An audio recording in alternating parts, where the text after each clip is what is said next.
안녕하세요. 류마지기 유창길 원장입니다.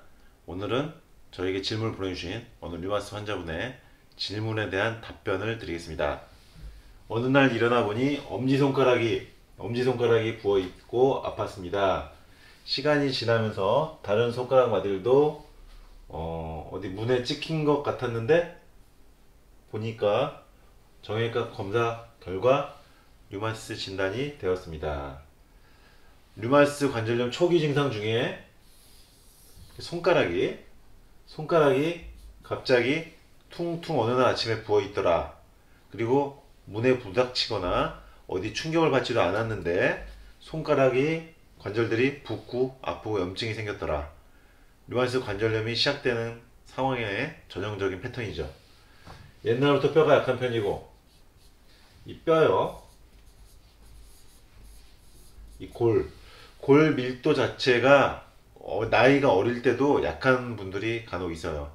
뼈가 잘 부러지거나 뼈가 잘 시리거나 뼈 관절마디 자체가 이렇게 약했던 어린이들이 있습니다. 그런 어린이들이 성인이 되면서 몸 상태 관리가 안 됐을 때 류마티스 관절염 쪽으로 발병된 경우가 많아요. 그러니까 류마티스 관절염 그 환자분들의 얘기를 들어보면은 어렸을 때부터 뼈가 약했다, 나는 뼈가 금이 잘 갔다, 이런 말씀하신 경우가 상당히 많습니다. 관절도 잘 삐고, 여기 보면 관절도 잘 삔다고 있고 소화력도 안 좋고 하셨죠. 류마티스 관절염 환자분들 중에서 위장 기능이 안 좋은 경우가 굉장히 많다. 위가 선천적으로 약하거나 후천적으로 약해지는 경우가 많아서 소화 기능이 약하고 장의 흡수 능력이 떨어지는 경우도 아주 많이 볼 수가 있죠. 그리고 빈혈, 여기 보면 이제 빈혈이라고 나와 있는데 류마티스 관절염의 증상 중 하나가 빈혈입니다. 빈혈이 잘 나타납니다. 그래서 원래 빈혈이 있던 사람이 류마티스 관절염이 이후에 나타나기도 하고 류마티스 관절염이 발병된 이후에 빈혈이 나타난 경우도 많이 볼 수가 있죠. 류마티스 관절염은 소모성 질환, 만성적인 소모성 질환으로서 빈혈이 잘 나타나는 것입니다. 직업 특성상 야근을 자주 하고 컴퓨터를 긴 시간 봐야 합니다. 제가 치료해드리고 있는 류마티스 관절염 환자분 중에서 컴퓨터 작업을 오래 하시는 직업을 가지신 분들이 많습니다.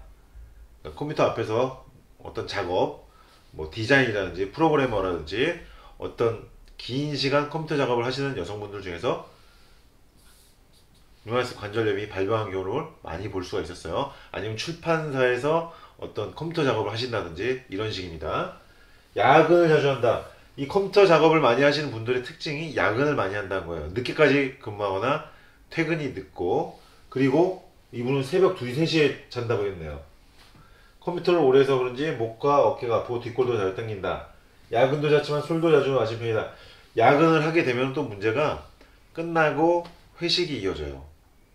그래서 이런 직장 패턴 가지신 분들은 늦게까지 일하고 야근하다 보니까 회식하고 그 상태에서 잠자고, 이게 반복이 되다가 남자분들 같은 경우는 술도 마시고 새벽 2, 3시까지 늦게 자는 패턴으로 생활하고, 그리고 회식 때, 야근 때 중국 음식으로 계속 배달 음식으로 먹는다든지 끝나고 고기에 구워 먹고 술 먹고 늦게 자고 반복되다가 류마티스 관절염이 결국 발병되는 것입니다. 그럼 이것을 보면 무엇을 알 수 있냐?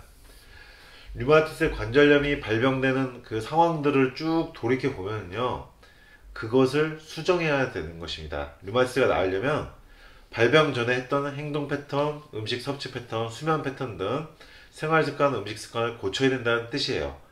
그 전에 하던 패턴을 수정해야지 내 몸도 원래의 몸으로 돌아간다.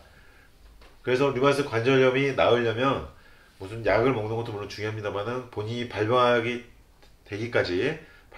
전까지 유지했던 그 류마티스 관절염 유발하는 패턴들, 그것을 반드시 고쳐야 되는 것입니다. 류마티스 약을 먹기 시작했는데 통증이 아주 심한 것은 아닙니다. 손가락 붓기가 안 빠져서 먹고 있는데 양약을 끊는 것이 나을까요? 아니면 운동이나 휴식을 취하는 게 나을까요? 지금 이분은 통증이 심한 것은 아닌데 손가락 붓기가 안 빠져서 약을 드신다고 했습니다. 그러니까 양약에 대한 의존도가 높은 것 같지는 않습니다. 다만 ESR이나 CRP 수치를 확인할 필요가 있고, 류마티스 인자 그리고 백혈구 수치 등을 한번 확인해 볼 필요가 있습니다. 이 수치들이 만약에 높지 않다면은 양약을 잠시 줄여가면서 지내실 수도 있겠는데, 만약에 염증 상황이 일어난, 혈액 검사상으로 염증 상황이 일어나 있는 상황이라면은 양약을 당장 끊는 것은 안 좋을 수 있습니다. 그리고 운동이나 휴식은 지금은 무리하시는 것보다는, 제가 볼 때는 목과 어깨도 아프다고 하셨단 말이에요. 목 어깨 풀어지는 어떤 동작이나 스트레칭들 해주시면서 휴식을 취하시는 게 지금은 더 우선적으로 보이고요. 붓기나 통증은 없으니까 붓기가 좀 가라앉고 어떤 몸 컨디션이 조금씩 회복되면 그때부터 서서히 운동과 스트레칭, 제가 동영상에서 가르쳐드린 가벼운 스트레칭부터 해나가 보시기 바랍니다. 이상 류마지기 유창길 원장이었습니다.